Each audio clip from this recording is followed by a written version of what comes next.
Mark Azalea is an industry leader in psychotherapy and men's mental health. He's helped countless guys get back on their feet, deepen their relationships, and excel in their lives. Now he's taken all that he has learned and is sharing it with you. In each episode, Mark will interview an expert in the field of masculinity and men's work. We'll cover topics such as emotional intelligence, masculine identity, anger management, financial health, trauma recovery, marriage and divorce, ethics, and spirituality. Tune in and become a better man. Welcome back to the show. I'm your host, Mark Azalea, and I'm here with Joel Bouchard. He is a PhD student studying psychology and the host of the From Nowhere to Nothing podcast, which is a philosophy podcast that dives into basically any topic imaginable you could think of. And we're going to talk today about some of the philosophical roots of masculinity as a construct and what it might mean to you, what it means to Joel, what it means to me. So Joel, welcome to the show. Hey, thanks for having me on. Yeah. So before we dive into kind of the philosophical discussion, I'm curious a little bit about you. How did you get into this work? What's been your journey with masculinity? I know you were a veteran. What are some things you can let our listeners know about who they're talking to? Yeah. I've got a long story. I've done a lot of different things in life, from being in the military to music to painting and leading a business and podcasting and school and pretty much anything, right? I'm always trying to be a new at something, right? And I think that's an important element of growth is being able to move outside your comfort zones and be willing to struggle and fail with some new things. But, as far as masculinity goes, I think that everybody's journey is complicated with it, right? Because I think a lot of our first sort of interactions with the concept are toxic in some ways, right? It's overwhelmingly in the wild, more likely to encounter a negative masculine stereotype than a positive one in a lot of ways. But yeah, I think that's true, right? And I think a lot of boys, when we're young, we know we're not men. So our first encounter is like, oh, I'm not this yet. And maybe I want to be this, maybe I don't. But there is a very clear difference, right, between a boy's experience and a grown man's experience. Yeah. I think there's a sort of an inferiority complex built into it. No matter how good your upbringing, right? I had a dad who was, just a model dad, just great. He's a church pastor and was really an emotionally caring guy and stuff. But still, him and I had very different personalities. He was very emotional and very outspoken and he was a masculine guy, right? He liked to work out. He liked to be competitive, that sort of thing. And, by nature, I'm kind of introverted and kind of quiet, and I like to keep to myself, and I'd much rather, do something by myself or collaborate versus, compete. And so, growing up with that, with, a father figure that has some of those sort of, typical masculine traits, and then you trying to find your own way inside of that is a little bit difficult. But yeah, I'm curious. Did the two of you find a way to connect? Was there a bridge? We did eventually. And it was when, throughout my whole childhood, right, it was the kind of thing. I was a middle child too. So my brother and my sister were much like my dad, very emotional, very outspoken. And the way that the family sort of operated, right, was they would fight very loud, and then they'd make up, right? And they'd get very emotionally close. Whereas I never wanted to fight, so it was all avoidance. But then there was also this distance, an emotional distance between us, right? And but eventually, in my teenage years, my dad came to work for me at the business that I manage, and from there we got a little bit closer. And he died a couple of years ago from a rare form of cancer. And you think about, for a while I was thinking, man, do I regret the relationship that dad and I missed out on when I was younger, right? And what I came to realize is that not really, right? Because in those final years, what I realized is the relationship that we did have was one that worked for both of us, right? We started to figure it out that, hey, just because I don't fight or show my emotions on my sleeve doesn't mean that I don't love him. And just because he has a propensity to do those things doesn't mean that we can't have a relationship that was unique to who we were as two individual people, as opposed to what a father-son or any other type of relationship is supposed to be.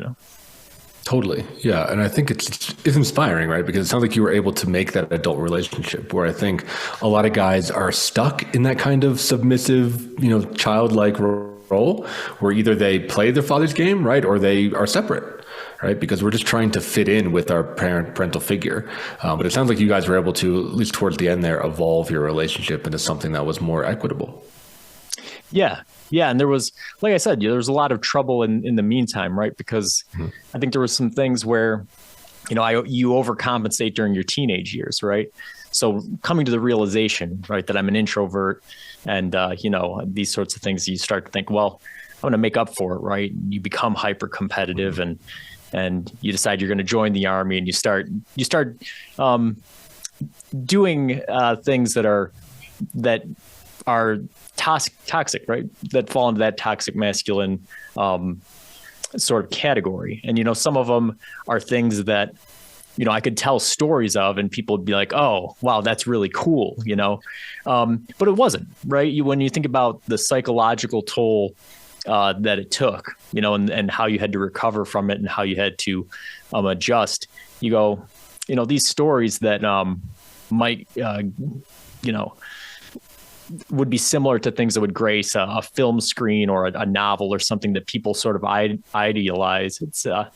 It's not really all that healthy in reality. Yeah, I'm curious about your internal experience of that. And I'm drawing some connections. In my story, I didn't join the Army, but I was a drug addict, right? I did a lot of partying and drug dealing. I did that kind of version of toxic masculinity I was also a very quiet kid, didn't feel like I fit in. I wanted to reinvent myself. And I couldn't say no to anything. So I would just go into all these situations that were dangerous or scary or way out of my depth. And I just could not back down. And again, some of those stories are whatever, war stories or bragging or cool, wild experiences. But ultimately I was scared almost all the time. And I felt like even more of an imposter than I did, because I feel like I didn't want to be myself, but I also couldn't maintain this character that I had created. So I'm curious if there's similarities with you in your young adulthood. Yeah. Yeah, it runs the gamut, across experiences, but that is what it boils down to, right? Is it doesn't matter if you are an outspoken guy or an introverted guy or any of those types of things.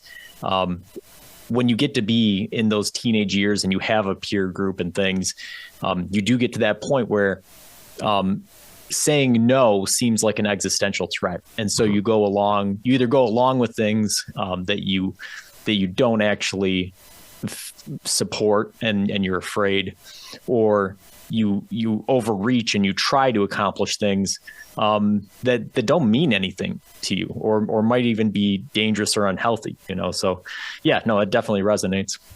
Yeah, kind of building a facade character structure, right? This idea of who you think you should be or other men think you should be. At least for me, that competition thing was always there, of wanting to belong to this, group of men out there, to be an adult, to be successful, to be, I don't know, have a girlfriend, right? All these kind of markers. But for me, it was always it was like cosplaying, right? I was LARPing a man, right? Just based on what I saw from the external view, rather than doing a lot of the internal work. It didn't take me, it was until my late 20s that I really started doing more of the internal work. I'm curious what your journey was with that. Yeah, no, it's pretty interesting. I would say mid-20s was when I started to turn some things around. And the sort of ironic part about that, right, is that you grow up wanting to be a man and doing all these things. And then when you finally give that up, and just are open to, genuinely, hey, who do I want to be? What do I want to be like? That's when all the personal growth starts and all the cool stuff starts, right? So, that's where now, you do the things. If you would have told my teenage self, right, oh, hey, you'll have a podcast, have albums online, you'll join the Army, you would have done all this stuff. I'd say, wow, like, okay, so I do grow up to be a man, right? But none of that stuff was done for that reason, right? Mm-hmm. Now, after the fact, it all came from a place of growth and from a mindset where now I don't feel like, I haven't done any of that for anybody else. And I don't force it down people's throat. A lot of people, I call myself the world's worst marketer, right? Most people don't know that I have a podcast or I have albums, right? Unless it comes up. But just because if you're doing something because you love it and you want to do it, then it carries on, right? And if you do it just because it's something you feel obligated to do because of your gender or for any other reason, it's doomed to failure. Absolutely. Yeah. I mean, one of what I see as a pillar of being an adult, right, and certainly being an adult male, is having an honor code, having a set of values that you carry with you into any circumstance, right, or having a passion or a life mission statement, right? People have 1,000 words for this thing. I'm curious if you've put thought or what yours is. Do you have a value set or a mission statement or an internal compass of a sort? Yeah, I've been asked this a lot of times, and I get some people don't like my answer, right? But I'm a philosopher, right? So I do think very deeply about things. And basically what it boils down to is one thing, right? And the one thing that I always stand by is that I'm always willing to change, right? So a lot of people say, well, what are your core values? What are the things that never change? I go, no, that's my whole point is I always want to be open to change, right? I never want to not question the things that make me who I am, because that's what we've been talking about is what I found out early in my life is the things that I thought made me who I am were misguided, and they were being, led astray by gender stereotypes or by other, familial conflicts and that sort of thing, right? So as we're all on this journey of self-growth, I think that it's important to always be willing to reflect on what your guiding principles are and if they're still working for you or not. Mm-hmm. Yeah, I think that's really great. Very, very Buddhist of you. We were chatting a little bit about Buddhism in the pre-show. I guess I want to ask, I was going to say, like, how do you do that? But I think the answer is like therapy, introspection, reading, talking to people, right? So I guess a little more personal, what has that process been like for you of change, right? And introspection and evolution is ultimately what I'm hearing. Yeah. So, it looked pretty bad starting in my late teens, right? There's just a series of things where stuff goes downhill, right? If you're in this mindset of constant competition and constantly pushing the envelope and doing that sort of thing, eventually you fail. And usually it's spectacularly, right? Mm-hmm. And I had, some situations where it was several times in a row, right? And it just was crushing. And then you have this experience with depression and anxiety and questioning who you are and what you're doing and those sorts of things. And, that unfortunately lasted years. Right. Mm-hmm. And, I don't really know what it was that started to pull me out of it, but I just remember, kind of working this dead end job and looking into my lunch and seeing, like 2 Little Debbie snacks and 2 bags of like chips and being like, I'm a full grown man. Like, what am I eating? Mm-hmm. Like, I got to change something. Mm-hmm. And so it started there, and I started just eating healthy stuff that I knew I could stick with. Hey, I like cucumbers. Hey, I like carrots. Hey, I like apples, and building a healthy diet. And, I've always worked out. So, but again, it was all focused around, weight training, right? So I had a lot of shoulder injuries and things that just from doing things the wrong way. So I revamped things, right? Okay, well, I'm going to focus on cardio and flexibility and strength and find a way to do it so that's sustainable and healthy. And, really kind of putting some effort into my job and into my relationships and, making a concerted effort to take control of your life. And that always happens in the present moment, right? And so, you can't really dwell on what happened before or worry about what's going to happen later. At some point, you just have to look at what's going on now and what can I change as a step to becoming who I want to be next. Yeah, I think there's a lot of wisdom in that. The way that I hear it, there's a men's writer, Iron John, the author is Robert Bly, the book's Iron John, and he talks about this ashes phase, right, where guys have to just like go all the way down to just being a pile of ashes and being burnt and just being crisp, right? And what gets people out of it is exactly what you talked about, right? It's humility. It's actually being like, shit, I'm in the ashes, right? I'm just like a charred body, tossed aside. And I think for a lot of young men, humility is really hard for us, right? It's hard for me to admit like, yeah, I actually do eat like shit. I actually am not that physically strong. I actually like don't have a girlfriend, and that's okay. It just means that this is the foundation that I'm working from. Whereas I think, a lot of young men are arrogant, right? We just want to front and we want to put forward that we got everything figured out. So I'm hearing from your story that humility was a real big factor of looking at that, the little Debbie snacks and being like, okay, this sucks. This is where I'm at. No shame, no guilt. Like, let's start moving forward. Yeah. And that really was the big revelation, right? Was this realization that being humble and failing wasn't this thing that I should be running away from. It was a thing that I should be running towards, right? And that's what I've been doing ever since, right? Buying a 3D printer and just failing over and over again until you really figure out how to use the thing, right?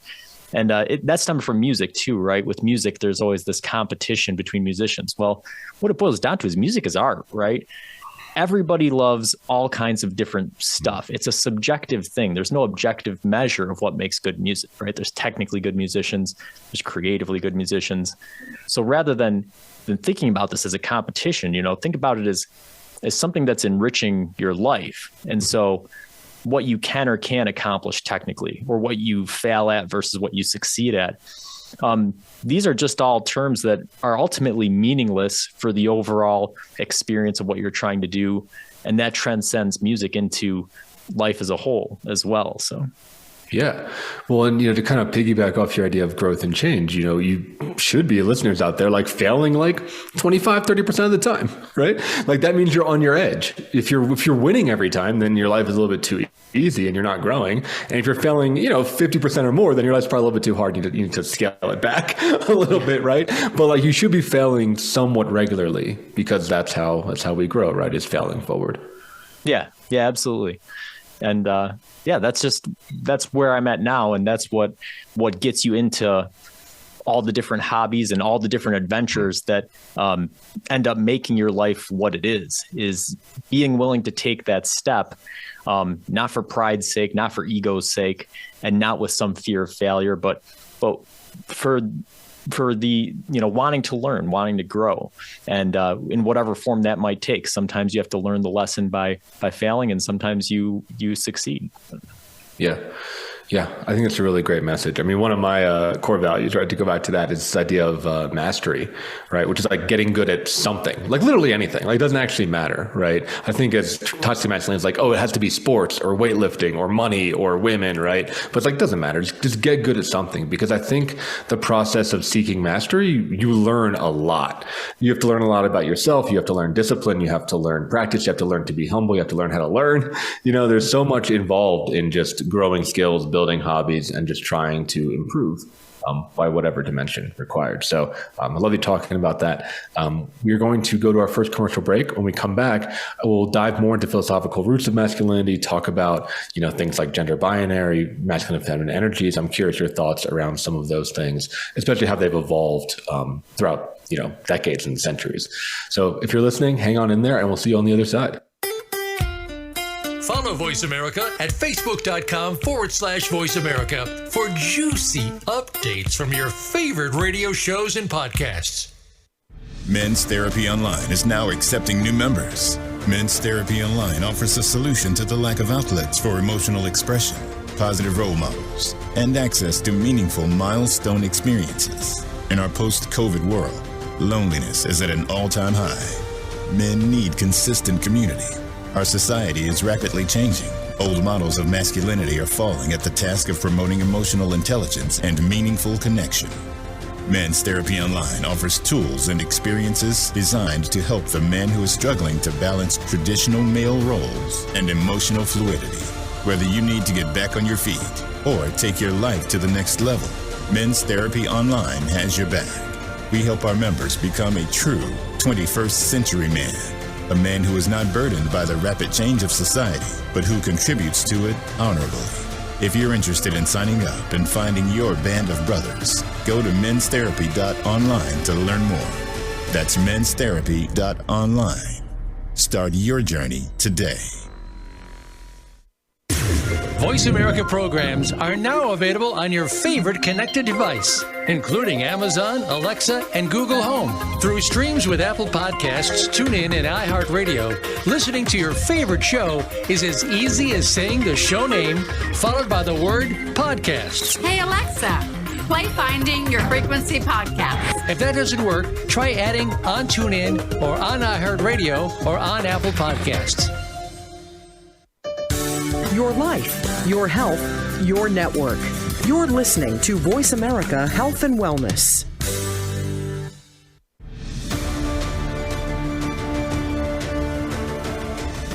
You are listening to the Men's Therapy Podcast with Mark Azalea. To reach the show today, please call 866-472-5791. That's 866-472-5791. Or send an email to podcast@menstherapy.online or visit www.menstherapypodcast.com. Now, back to the Men's Therapy Podcast. Welcome back to the show. I'm here with Joel Bouchard, musician, podcast host of the From Nowhere to Nothing podcast. And we always talk about on the show, masculinity, right? So Joel, when we left off, we were talking about some of the toxic forms of masculinity, which the way I kind of view that is it's masculinity that is all external focused. I think we were talking about that. It's like that kind of cosplay LARP thing. It's not rooted in any kind of set of values. It's more about trying to project masculinity, right? And often gatekeeping people, right? There's bullying, there's being a tyrant, there's like this dominance thing that shows up. But a lot of the guys that live in that are often very insecure and kind of empty on the inside. So you were sharing a little bit how your story was moving from that into a more internal locus of control, a more internal focus, and especially through this idea of learning new things, being open-minded, introspection, being open to change, which I think is phenomenal. And I think it makes masculinity a more fluid concept and a more evolved concept. So to bring you back into the conversation, I'm curious, what do you think the modern version of masculinity is or will be? Like, where are we moving towards as a gender?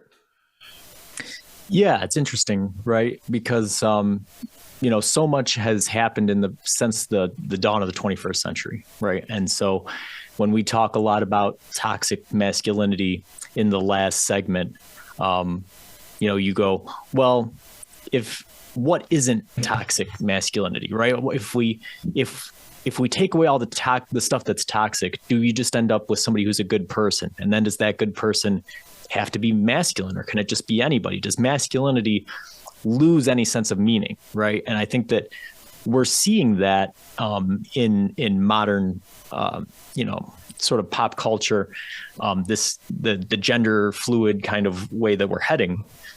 Is it all just a construct, right? Is there anything that can be actually objectively thought of as being masculine?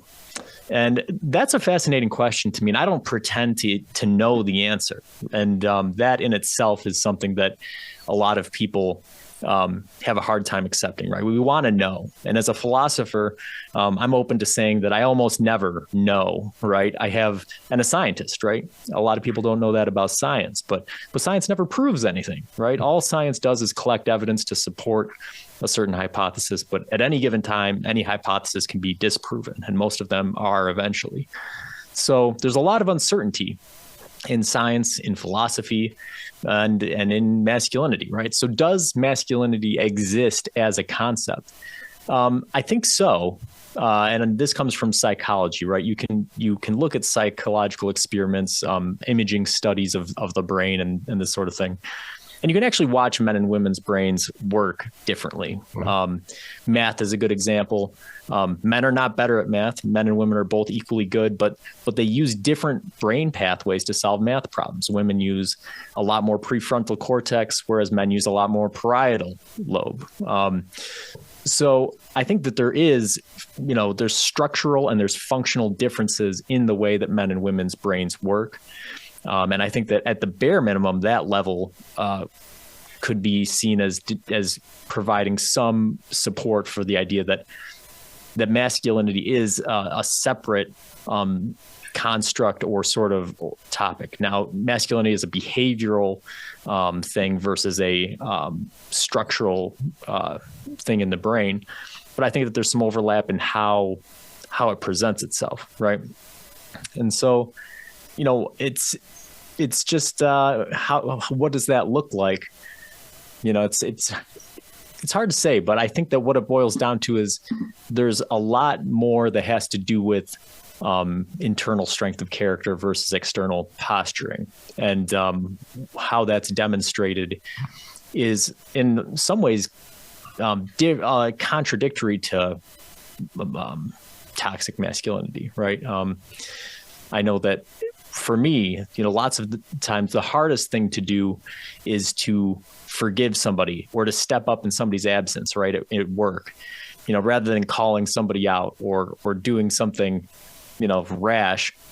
It takes a lot more strength to hold your tongue and to just step up and do what needs to be done to accomplish a goal.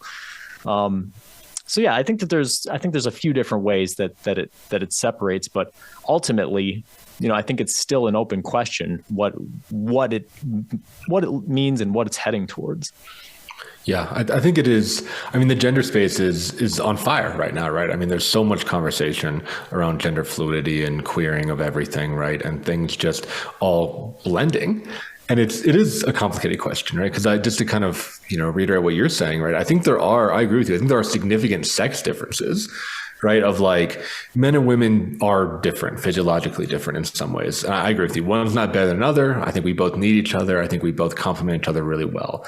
But yeah, there's certainly neurological differences. There's certainly physiological differences. There's bone structure differences. There's organ differences, right? Like we don't have a uterus. There's like significant differences between the sexes.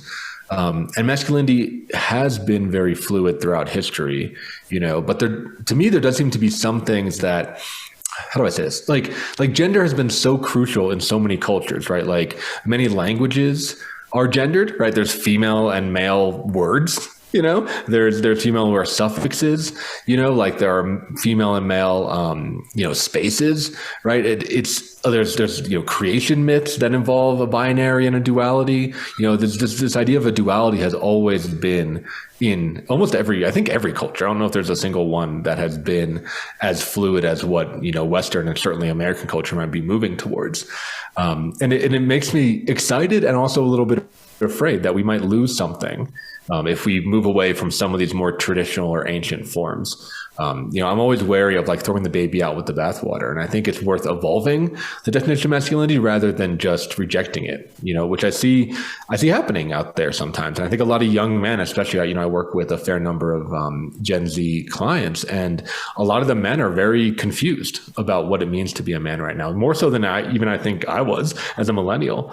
And a lot of, being a straight white man or whatever, right, is like not cool in Colorado, right, as a young kid. So they end up like trying on different identities and experimenting with different things and kind of moving away from being like the traditional thing. So no, that's a bunch of words there, but I'm curious, do you see value in some of those traditional definitions? Is there any nuggets to be gleaned there? Yeah, I think that, I agree with what you said, which is that, there's an equality of experience, right? People's internal experience is their reality. And so we have to accept that for people who are gendered differently as well as people who are gendered traditionally, right? So I think that there's always going to be masculinity in the sense that there's always going to be, cisgendered men who identify as male. But I think that also allows for some evolution and progressiveness of the concept as well. Mm-hmm. But no, I think that you're right. I think that the traditional concepts, there is always going to be some there and that they're going to have some value. And I think that, what that looks like is strength ultimately, right? But not necessarily strength in an external way. It can be that, but more of an internal strength, an internal strength of character, of understanding who you are. And I think that's the biggest place that toxic masculinity gets it wrong, right? Is this sort of floundering around in strength of different types, but there's no identification of who you are, and the things that you're strong in aren't the things that are valued by society or ultimately even by yourself, Yeah, right. It's the idea of having some sense of internal, like you said, an internal compass, internal consistency, right? Even if, like you said, your internal compass is to be open to change and be open-minded, right? And be pursuing, new ideas. There is a consistency within that. I think there is something very masculine about being, and you go back to traditional metaphors, right? Being like a pillar, being a rock, being dependable, being trustworthy, right? Being safe, like a safe man is a consistent man, is a dependable man. I think when a man becomes chaotic, right? And when we become, we lie, right? Or we deceive or we manipulate, we can be very dangerous for society, for our families, for the women in our lives, and women can sniff that out and men can sniff that out if there's a man that is inconsistent. So I think there is some level of like trustworthiness that comes with the idea of masculinity because, historically we would hold roles that require that. We would be guards, we would be hunters, we would be builders, we would be people that show up every day and try to get the shit done. And we would need to show up every day. So I do think that discipline, especially in kind of the traditional sense, I think women have their own and feminine has their own version of discipline, but I think the traditional sense of discipline is very masculine, of like, show up and do it, right? Show up for your life every day and whatever that may be, right? But show up every day. Yeah. And I was on a podcast this week it was a veterans podcast, and the guy who's hosting it, he's the man's man, right? Like he was a special forces dude, deployed 6 years and stuff, but a really cool guy. And one of the things we talked about was this gap between the old guard and the new guard, right? Mm-hmm. And how, this idea of, well, just have a stiff upper lip and just put up with it is unhealthy and is what is sort of at the root of the PTSD and suicide issues and sexual assault issues. And all these controversies and problems you see going on in the military sort of stem from that. But also on the flip side, this problem with some of the younger generation, right, that we derogatorily label as being snowflakes. And how, people talk about the woke military, right? How we're catering to these things and watering things down, and realizing that, that although it's put in negative terms like that, there is some reality to the fact that these things weaken resilience, and you need resilience in soldiers, right? You need resilience in any aspect of life, but like you were saying, especially the ones traditionally ascribed masculine roles. And that's exactly what you were just pointing out. Resilience is getting up every day and doing it. And, the stiff upper lip thing, so half of it is facing the issues, but the other half is finding out ways to deal with that. And I think that's the portion that was missing from sort of the traditional paradigm. Yeah, I agree, right? And I think like that's a great example of the evolution of masculinity, where it's being like, yes, I will get up and do it, but some days are going to be harder, and I'm going to need self-care afterwards. I'm going to need to do recovery. I'm going to need to get back out there so that I can keep doing it, so that I can keep the discipline and the resilience going. Whereas I think the toxic thing is just what you're saying. It's just being like, it doesn't affect me. I'm good. Everything's fine. Like deny until eventually, the engine breaks down, right? And you go crazy or get injured or something there, right? So yeah. I think there's a more fluidity, but it's still keeping that oath and that vow and that commitment that we make. Yeah, absolutely. Yeah, I think that's right on, and what that looks like is going to be different for different people. Mm-hmm. But in the end, everybody does need that, right? And it's, again, it varies from person to person.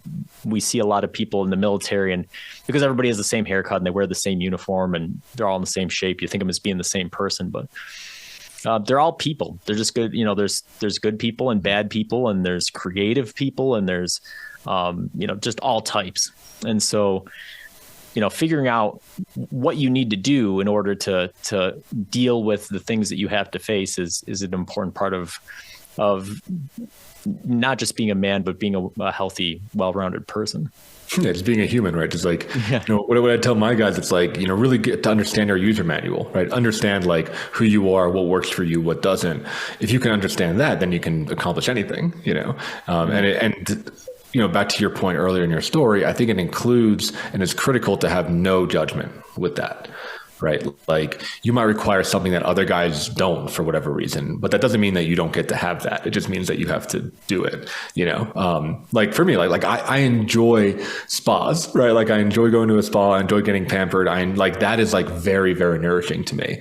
And that's like a, typically more feminine activity. Right. But if I like thought there was something wrong with me, like I was a pussy or like I shouldn't need that, or like, it would be gay or something to do that, like, then I would be depriving myself from something that really nourishes me, and I think like as guys, it's worth having that understanding of, I think it's masculine to take responsibility for your life, and it's humanistic to try to understand who we are without judgment. Because it is kind of random, right? Or at the very least, very hard to trace where and why those things might have come from. Yeah. And also, identifying, when the behaviors that you think are coping behaviors might be negative, right? And I still run into this to this day, right? Yeah. I'm somebody who likes to be busy. And I try to do a really good job balancing my life, right? Okay, I sleep my 8 hours a day and, I eat healthy and I work out and I do these things, but then I have all these hobbies, right? And I'm married and I have a social life, right? And then once in a while, my wife says, listen, you gotta take a break, because I haven't seen you in a while because you've been doing all this stuff, there's that. Then there is that part of you that goes, yeah, but this is the stuff that makes me who I am, and you have to realize, well, no, like being a husband is part of what makes me who I am as well. Right. And I have a responsibility there. So yeah, responsibilities span the gamut from, your job or from the big things that we consider masculine all the way down to taking care of yourself, taking care of your relationships. All of those different things are part of being a man. Yeah. And that's a bigger topic. Maybe we'll talk about it in our final segment, but this idea of relationships, I think men are being called, in my opinion, to step up more in relationships, right? Because of all the wonderful things that the feminist movement have done for women, right? They don't need us in the same way. And we can't get away with just being the paycheck or the breadwinner. And I think for most men, whether it's biological or conditioned or whatever, right? And hard to tell, it's more difficult for us, I think, to show up in a relationship in the way that we need to now. I think that is a big call to action for men. I'm curious if you agree with that, or what do you think about that idea? Yeah. I think it's really easy to not care. But I think that that's the last thing that's needed. And I think that it sort of ties in with what we've been talking about. It's not resilient. It's not strong. It's not it's not masculine. Right. But it's easier to avoid those issues and just not act like you don't care. Yeah. So I think that's a great topic to kick off our next segment with.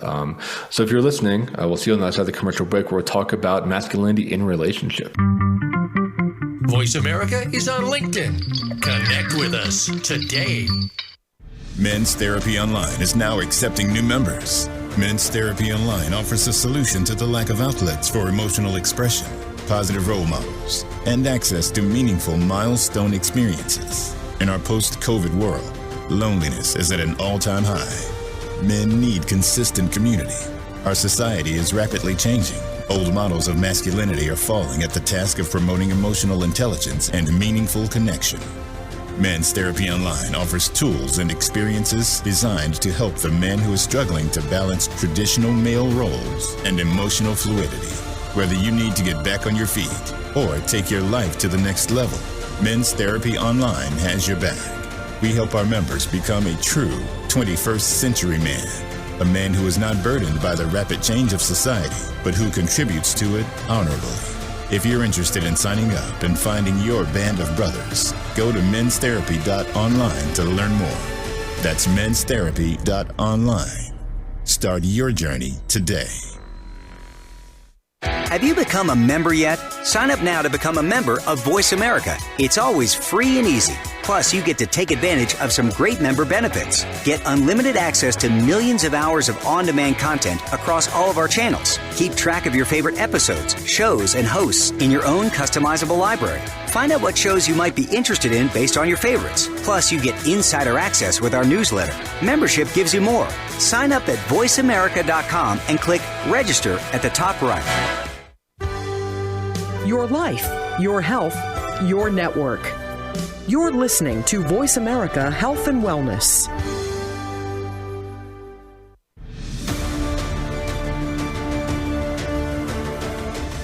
You are listening to the Men's Therapy Podcast with Mark Azalea.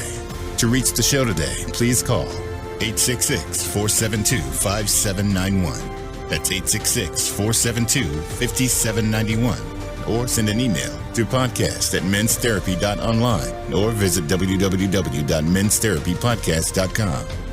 Now, back to the Men's Therapy Podcast. Welcome back to the show. Talking to Joel Bouchard about masculinity and about masculinity in relationship. And we were chatting in our last segment about how I think men are really being called to step up in a relationship with our romantic partners, men, women, whoever. And I think also as fathers, I didn't mention that in the last one, but I think as fathers, the male role is expanding, and I think it's a good thing. I think it's a good thing. I think it's intimidating for some men that we have to do more than just be the breadwinner, just be the provider and just be like the guy that just goes to the game, right? Like, I think we're being asked to be more than just present. I think we're being asked to be more emotionally connected and just more aware. So I'm curious for you. You said you were married. What's your journey with that been to kind of show up more in a relationship? Yeah, this is something that I struggle with every day, maybe more than anything else. Right. I'm an expert learner, right? So I would love picking up new stuff and figuring it out and getting pretty proficient in it. But like we talked about at the beginning, I'm an introvert and I've got a lot of hobbies and just a lot of things going on. So when it comes to trying to establish relationships, especially close relationships, I struggle to the point where my friends affectionately refer to me as the robot, right?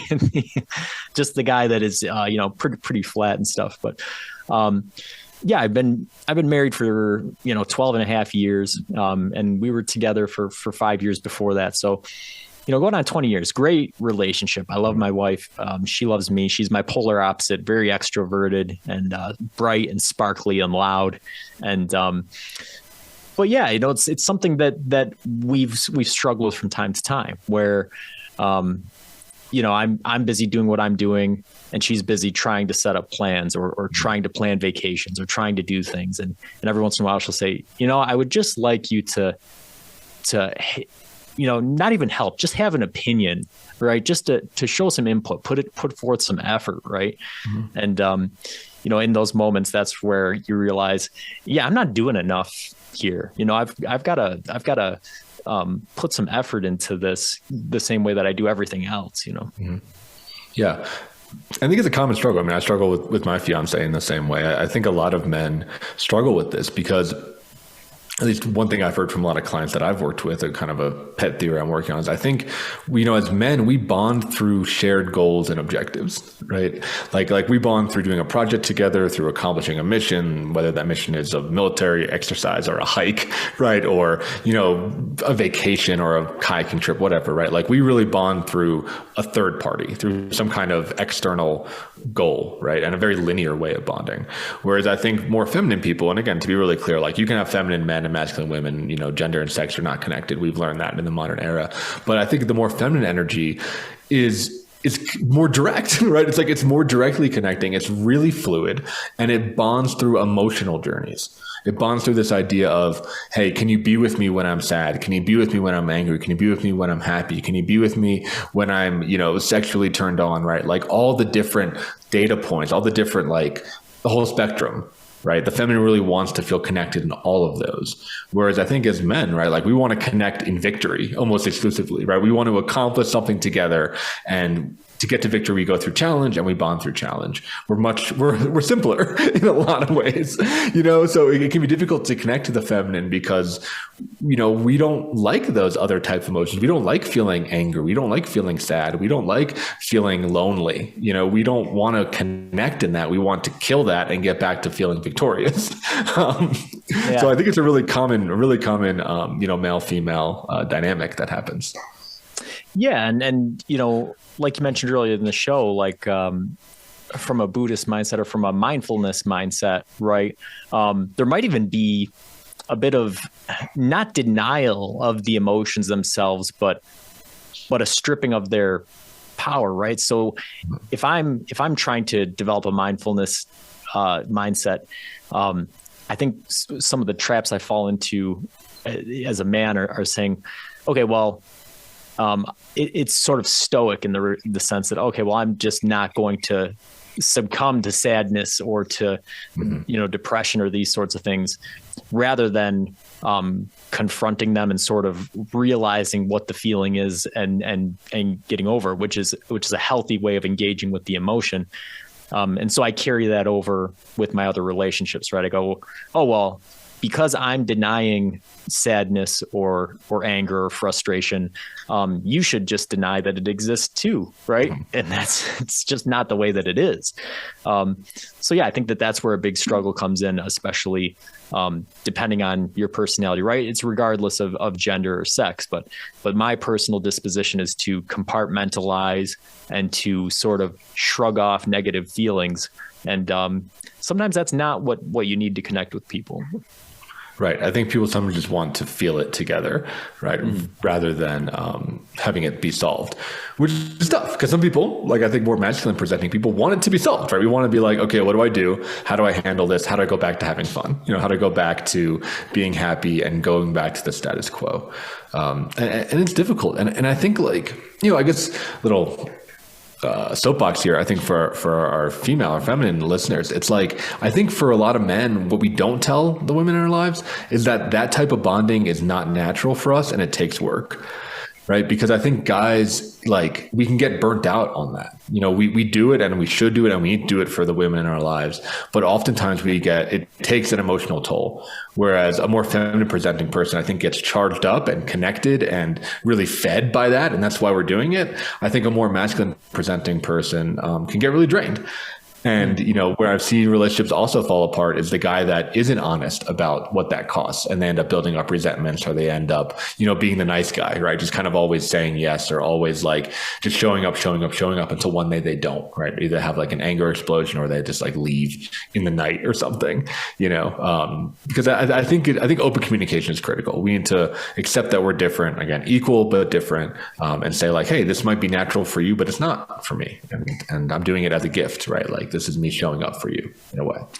Yeah. And I'm definitely that guy. And luckily my wife is perceptive enough to realize it, because I would never say it, right? That's a flaw that I have. But, she'll come home and she'll tell me all about work or whatever. Right. And yeah, it's exactly like you described. I'll get really drained. And then at the end, she'll say, yeah, sorry about all that. And I'll say, oh, it's okay. Right. You're just trying to tough your way through it. Right. Yeah. But after a while, she starts to realize, no, it's not okay. I understand that it's difficult. I'll try to keep it to things that are important, and that sort of thing. And then, so she was able to open a line of communication, and then we were able to talk about it and come to an agreement on what the best way of handling it is. But no, yeah, I totally agree with what you're saying there. Yeah. And it's super common, right? I think by telling your wife that, right, you're able to open up and she knows you better, because again, people only know what's in their own head until they hear it from somebody else. I'm curious, do you have children? I know you said you're married, but do you have kids? No kids for us. Okay. Yeah. I was curious about fatherhood. I'm curious if you have any ideas about fatherhood or about mentorship or about this kind of other part of masculinity that I think, again, we're being called to lead in a more personal way, in a more loving, familial way. Yeah. It's interesting. Like I mentioned at the beginning of the episode, I had a complicated relationship with my dad, where we were very different, but at the same time, I do think he was very good. And, I've got nieces and nephews and friends with kids. And I've had, my co-host on my podcast is a mentor to me, a father figure. And, I joined the Army a little bit later in life. So there's some guys that I'm sort of a father figure to. I think mentorship is a huge part of masculinity. And, a lot of the men that I've seen have a figure, and the ones who are successful certainly have figures.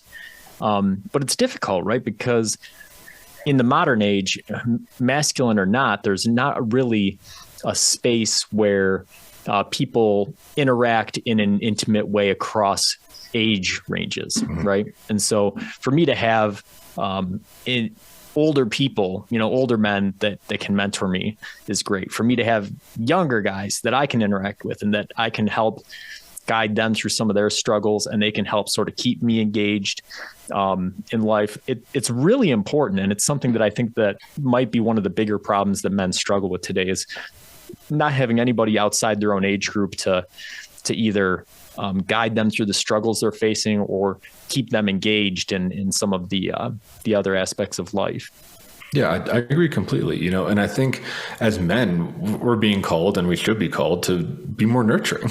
But I do think masculine nurturing and masculine love looks different than feminine love. And I don't think there's really enough out there teaching guys how to do it. I think there's a ton of great stuff on mothering and on, our traditional definitions of love, I think, are more feminine. But when I think of masculine love, and I'm curious your thought about this theory, is it's this idea of both setting the challenge and then coaching the guy to get there. So you're kind of both like, you're both like the drill sergeant, right? And the cheerleader at the same time. Yeah. And I see that a lot in my interactions, right? Is this, like you said, it's challenge, right? And I think the challenge has a negative connotation associated with it, right? But I think challenge is different from competition, right? You can challenge somebody and then collaborate with them on the goal, which is what me and my co-host do on our podcast every week, right? We bring up these philosophical concepts that we talk about, and we don't always agree on things. And when we don't, we'll call the other guy out, and he'll think about it, and then he'll either give a reason why his position was right, or he'll rethink it and agree with what I said, and then he'll propose something new. And it's a back and forth. And like you're mentioning earlier in the show, it's usually based around achieving some goal, right? You have a thing that you're trying to accomplish, a mission you're trying to accomplish, and you're sort of challenging each other to take the next step to get there. I think that is what a lot of men's relationships look like in terms of mentoring and in terms of nurturing each other. Yeah. And I think there's this level of, more male intimacy of knowing the right level of challenge. If you really know your mentor or your mentee, you know what their capacity is, and you're able to kind of design a challenge that is just at the edge, right? Kind of was saying earlier, right? Where they fail 30% of the time, where it's like just at the edge, but it doesn't inspire growth. And I think that is a really beautiful gift that we can give to other men in our lives, is helping them grow, right? Just that inch at a time. Yeah. And finding the way to do that based off the individual, right? Because like we're talking about, there's guys that are more masculine, guys that are more feminine or sensitive, that type of thing. And, just never challenging in such a way that it encourages the toxic behaviors, right? But in ways that help men grow together. I think that's important. Yeah. So we're moving towards the end of our show. It's been a great conversation. It went by super fast. I'm curious, as kind of like a last message, is there anything you want to say to some of our listeners that are maybe, connect with what you're talking about, right? Or want to develop masculinity or want to work on growing? What's something that they can take away with them?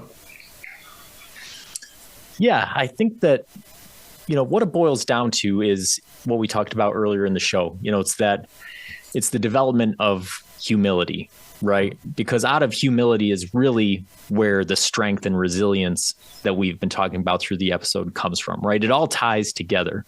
And so, being willing to admit that you don't have all the answers, or that you're not the best at something, that's the way that you start to find answers and you start to become better at something, right? That's the way you become a man, is by admitting that the things that you don't have and having a game plan how to get there, I think that's great. Yeah, it's like taking responsibility for everything in your life, right? And being like, I'm going to grow, I'm going to become better. So Joel, it's been fantastic. Where can people learn more about you and see your podcast and your music? Yeah, so the podcast is From Nowhere to Nothing. You can find it pretty much anywhere you listen to podcasts. It's hosted at Podbean. You can find my music just by searching my name, Joel Bouchard. My most recent album is All We Are, but there's a few other things that are online. And yeah, for now, that's pretty much it. Awesome. Fantastic. And those links will be in the show notes if you want to check that out. So thank you again for joining us. And thank you, listeners, for tuning in. We'll see you next week, another episode of Men's Therapy Podcast.